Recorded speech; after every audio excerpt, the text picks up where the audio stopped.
All right, 7.4, our last section for Chapter 7. These are called product sum puzzles, and these are going to be very useful when we get to the next chapter, Chapter 8, because we're going to do a lot of factoring.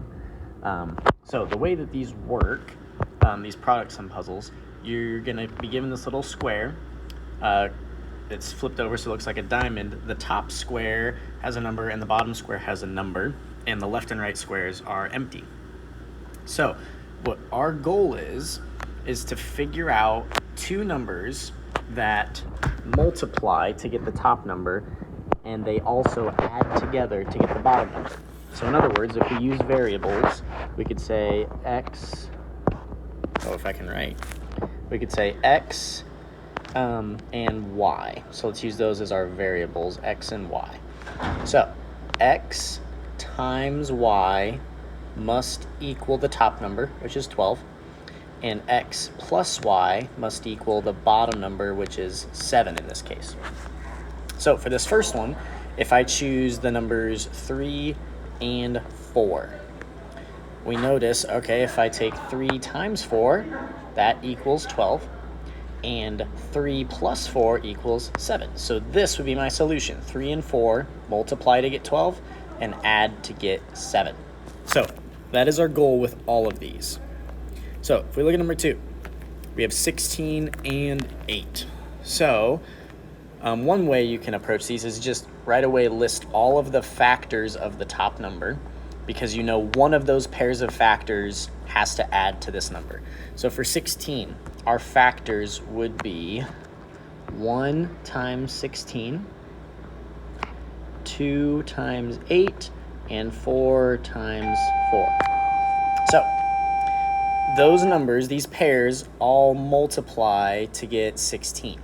Only one of these is going to add together to get 8. If I add 1 and 16, that's 17, so that does not work.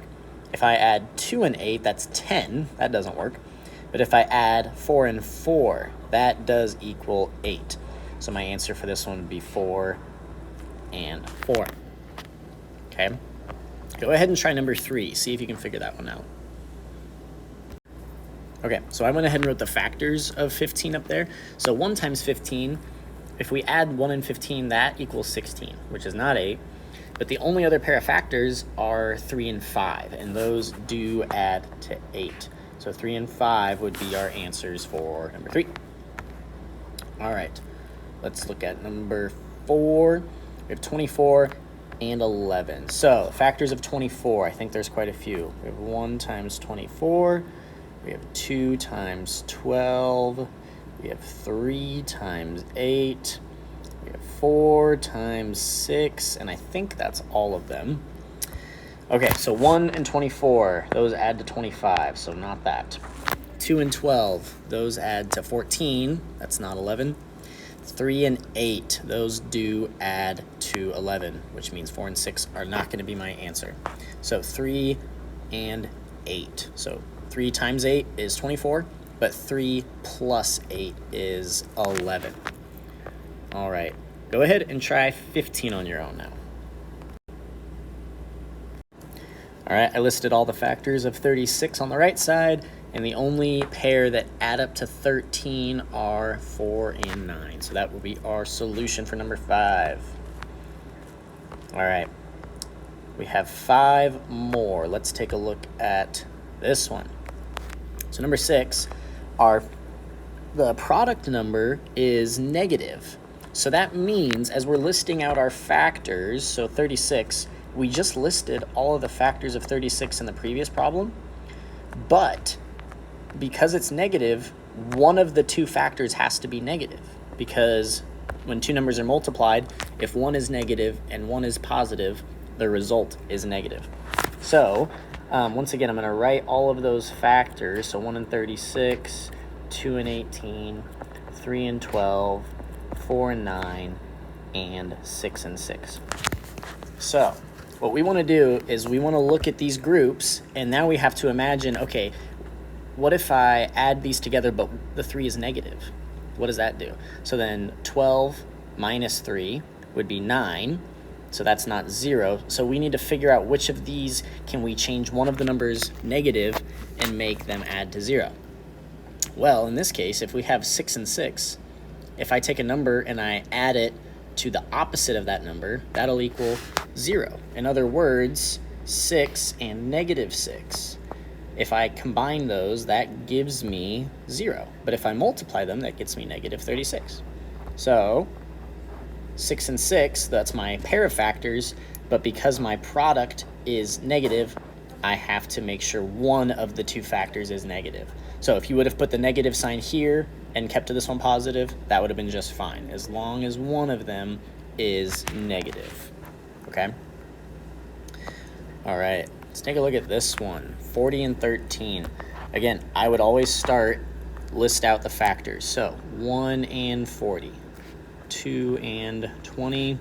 3 does not go into 40, but 4 does 10 times. And you can use your calculator to get these. So just take 40 and divide it by all these numbers to see what you can get. 5 goes into 40, how many times? 8. And I believe that's our last set of factors. So 1 and 40, that does not add to 13. 2 and 20 also doesn't add to 13. 4 and 10 is very close. 5 and 8, those do add to 13. So 5 and 8, that would be my answer. All right.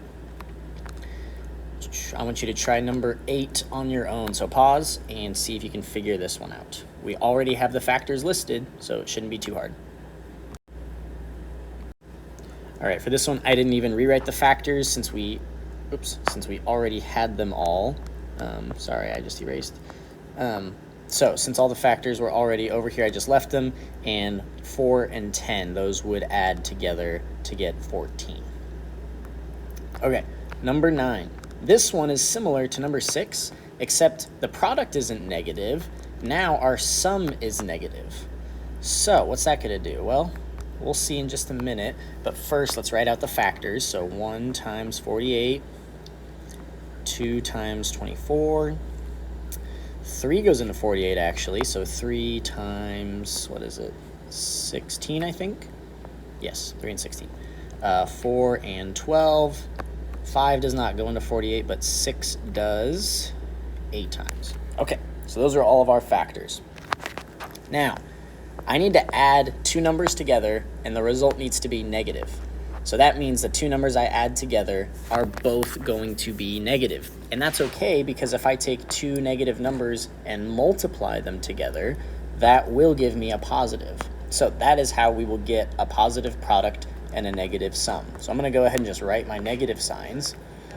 So now we need to figure out which pair of factors, when we turn both of them negative, add together to negative 14. After you check it out and do some trial and error, you should find that 6 and 8 are the answers. So negative 6 and negative 8. And negative 8. If you add those together, that will get us negative 14. All right, last one. Try number 10 on your own, and then unpause to check the answer.